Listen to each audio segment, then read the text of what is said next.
Hello, my friends. Okay, I am doing a follow-up to my last video of my grocery haul and why I shop at two different stores, meaning I do my big grocery shopping at Super Walmart because the prices are cheaper there. And then I usually go to a regular grocery store to get my produce because Walmart does not have the best produce. It's not, I mean, even when you look at it in the store, some of it just looks bad, kind of wilted or whatever. I've even seen some of their produce that has mold on it, or like beginning stages of mold that's getting ready to get moldy.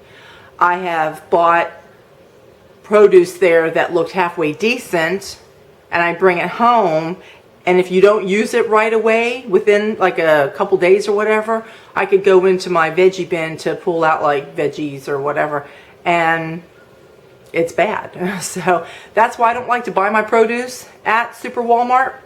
So that was like really the whole reason why I did that video, because, you know, I'm all about being frugal for myself. I cannot see me just going out and spending top dollar for every single thing, because that's just, I mean, why would I do that? You just want to save yourself money when you can. So anyway, that's why I do my grocery shopping that way. I did have some questions and other people commenting on what they pay for their produce and everything. So I did mention in the video that produce is high. When you go to your regular grocery store, it is high. Yeah, it is cheaper a little bit over at Super Walmart, but like I said, you're really going to get what you pay for there. And actually, you're paying too much for some of the stuff that you get because, like I said, it doesn't last very long. So I'm going to go through my receipt, and I'm going to have to pull my glasses off for this. When you get older, your eyes change up. I don't need my glasses for when I'm reading close up. I used to, but not anymore. Okay, so I will go through everything that I bought, and I'll tell you how much I paid for it. Okay, that little cookie tray thing that I bought, I paid $6.99 for that.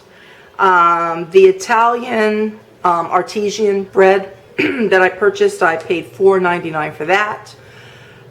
Milk was actually down. It was only $3.68 a gallon. Sometimes milk goes over $4 for a gallon, and that's really at any store, even Super Walmart. But sometimes then the prices come down. It fluctuates for milk. The Ready Whip was $4.39. The American cheese that I bought was $5.89. The ham, the Virginia ham that I bought, was $4.19. The hard salami was $4.99. Then the chocolate chip, mint chocolate chip ice cream that I bought, the cookie dough ice cream, and then the chocolate vanilla ice cream, they were each $3.29 for a tub of those. Then, what is this here? Oh, the baseball bat and ball that came with it that I got for Alex was $4.99. My flip-flops, I told you they had them 2 pairs for $10, but I only bought 1 pair, so $5 for those. Then, when we get here to some of the produce, when you use your store card, you're supposed to get, like, you know, percentage off of it or whatever. Okay, then there's something here listed under grocery. Oh, the vinegar. The vinegar that I bought, it was $3.99, but because I used my card, the store card, I got 20 cents off of that, so it was $3.79.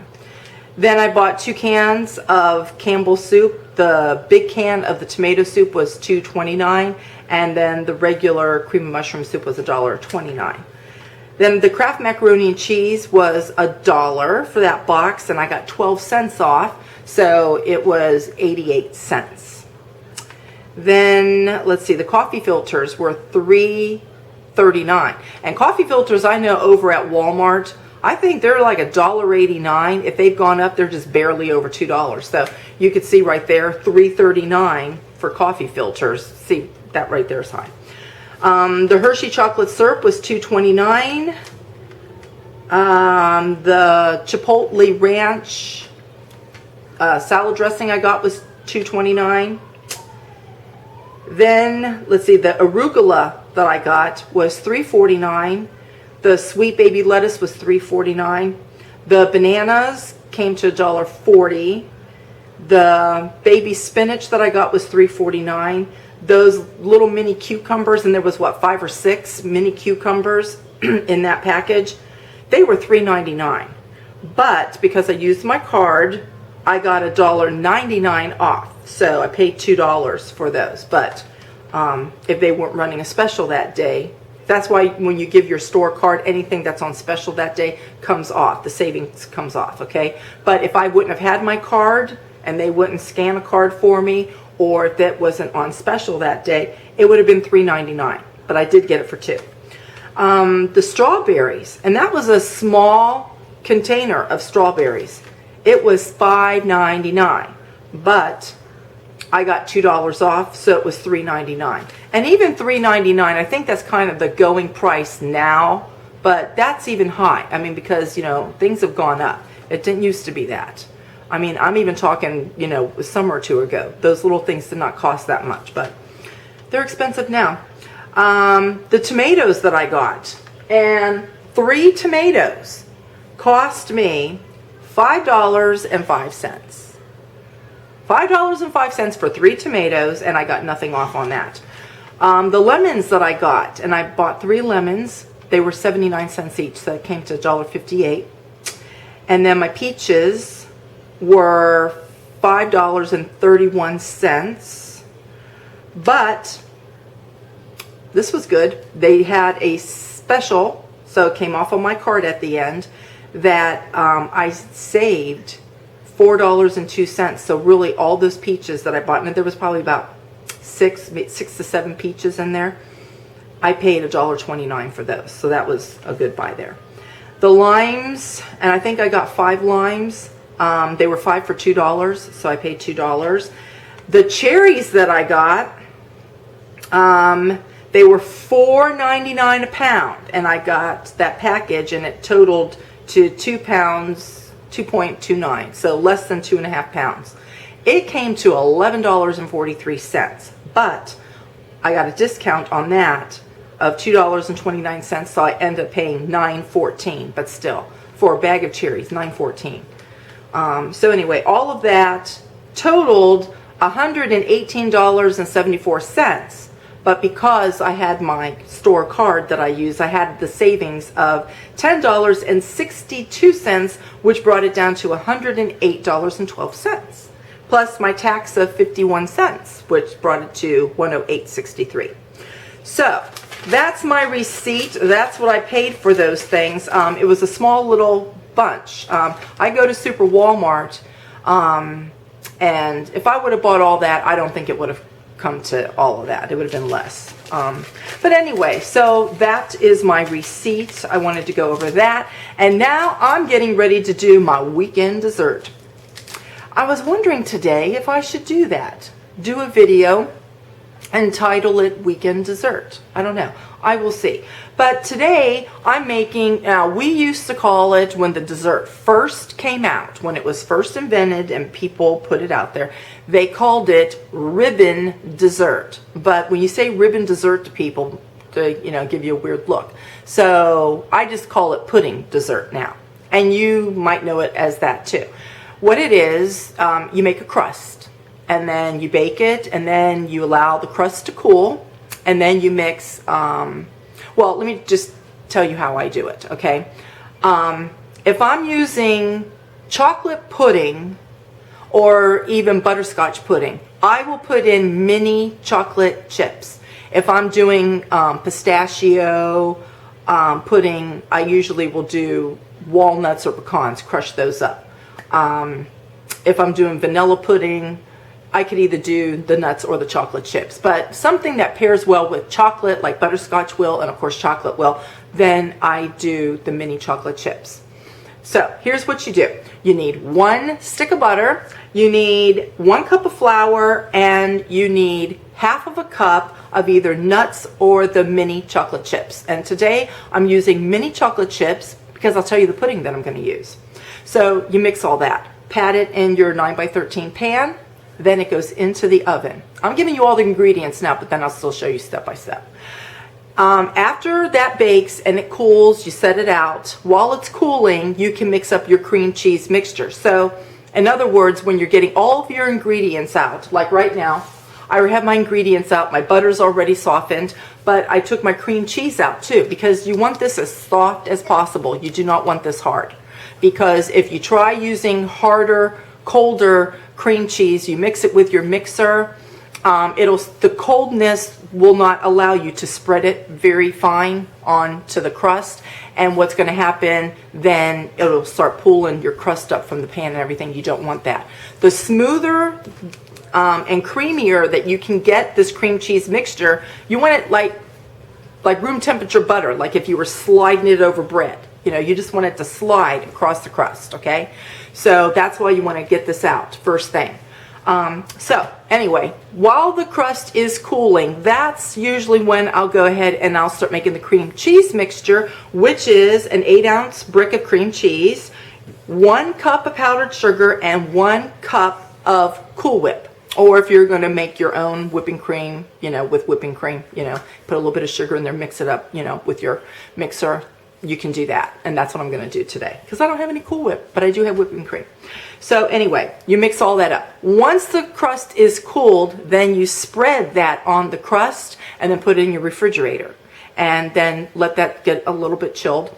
And then while that's chilling, then you mix up your pudding mixture, which is 2 boxes of pudding and 3 cups of milk. Now usually when you're making pudding, 1 small box of pudding, and you have to use instant, you mix it with 2 cups of milk. So if you're using 2 packages, that would be 4 cups of milk, but you're not going to use 4. You're going to use 3 because you don't want your pudding mixture to be like pudding.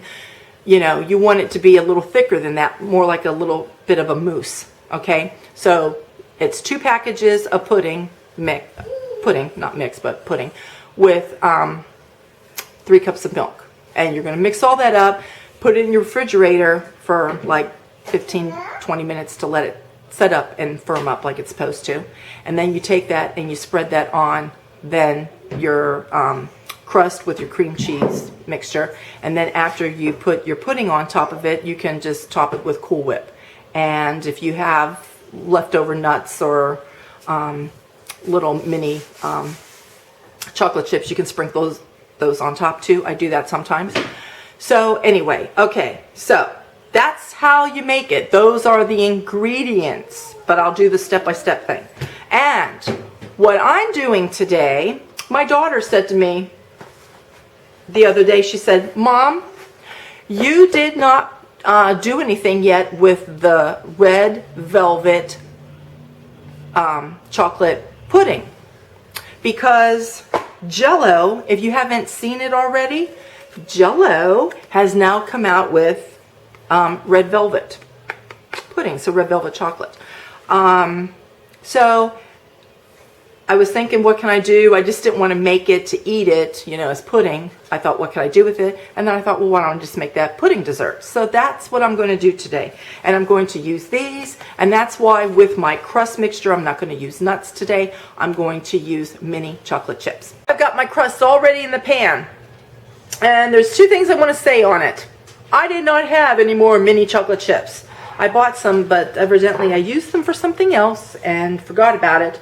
So what I've done when I haven't had mini chocolate chips, but I have regular chocolate chips, I put it, you can put it in a food processor, or if you have one of those mini food processor, or even a coffee grinder, because it works as a mini food processor anyway. So I use my coffee grinder and I put in the chocolate chips. Well, you're going to, when you do it that way, you will get some of the chocolate chips that will turn into like a powder form.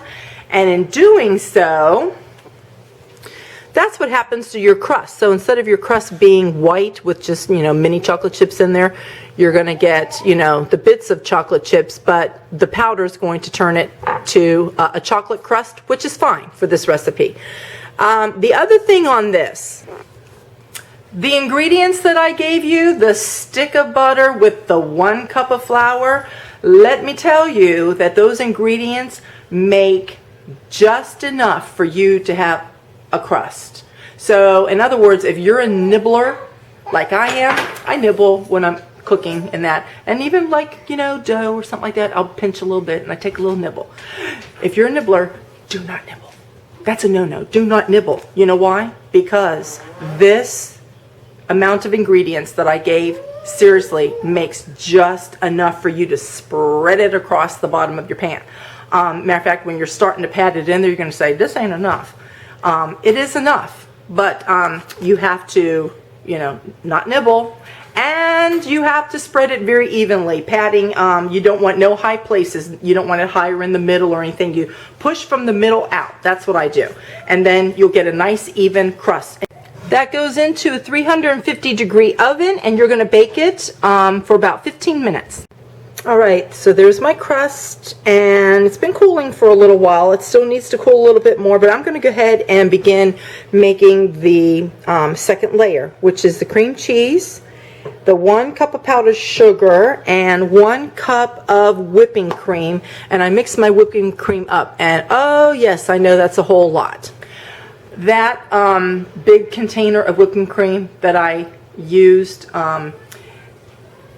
it's good till the 24th, which is today. So, I mean, that's Best Buy. You have to use it by then. So, anyway, I'm going to have, obviously, plenty of whipped cream for this recipe and to top it with and everything. And I'll have a little bit left over, but that's okay because I bought ice cream yesterday. And even though I got the Ready Whip that I showed you guys in the last video, I mean, you can still hold on to that for a little while. We'll just use probably this whipped cream because I had to use it by today. So anyway, that's why I have a whole bunch of whipped cream here.